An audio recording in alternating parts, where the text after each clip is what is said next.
Les vrilles de la vigne. Autrefois, le rossignol ne chantait pas la nuit.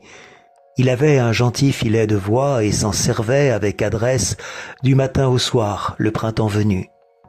Il se levait avec les camarades dans l'aube grise et bleue, et le réveil effarouché secouait les hannetons endormis à l'envers des feuilles de lilas. Il se couchait sur le coup de 7 heures, 7 heures et demie, n'importe où, souvent dans les vignes en fleurs qui sentent le réséda, et ne faisait qu'un somme jusqu'au lendemain. Une nuit de printemps, le rossignol dormait debout sur un jeune sarment, le jabot en boule et la tête inclinée comme avec un gracieux torticolis.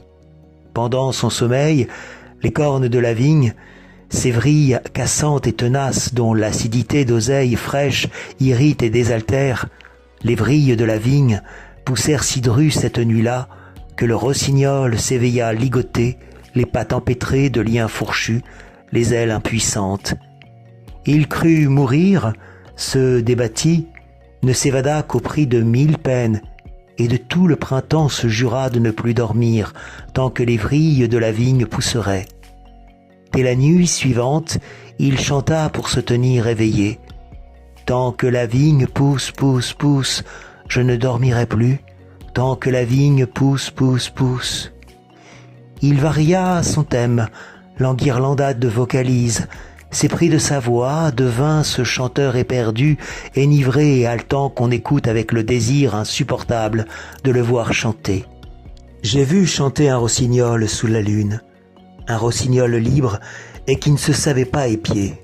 Il s'interrompt parfois, le col penché comme pour écouter en lui le prolongement d'une note éteinte. Puis il reprend de toute sa force, gonflé, la gorge renversée, avec un air d'amoureux désespoir. Il chante pour chanter, il chante de si belles choses qu'il ne sait plus ce qu'elles veulent dire. Mais moi j'entends encore, à travers les notes d'or, les notes de flûte grave, les trilles tremblés et cristallins, les cris purs et vigoureux. J'entends encore le premier chant naïf et effrayé du rossignol, pris aux vrilles de la vigne.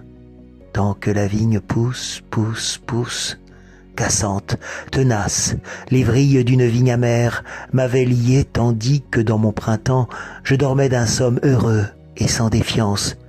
Mais j'ai rompu d'un sursaut effrayé tous ces fils tors qui déjà tenaient à ma chair et j'ai fui.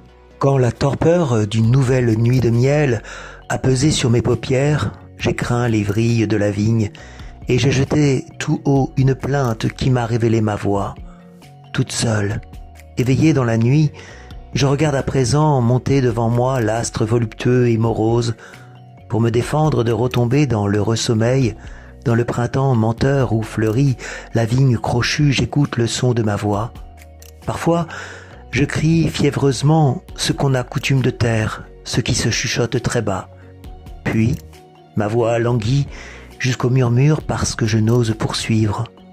Je voudrais dire tout ce que je sais, tout ce que je pense, tout ce que je devine, tout ce qui m'enchante et me blesse et m'étonne. Mais il y a toujours vers l'aube de cette nuit sonore une sage main fraîche qui se pose sur ma bouche, et mon cri qui s'exaltait redescend au verbiage modéré, à la volubilité de l'enfant qui parle haut pour se rassurer et s'étourdir. Je ne connais plus le somme heureux, mais je ne crains plus les vrilles de la vigne. Colette.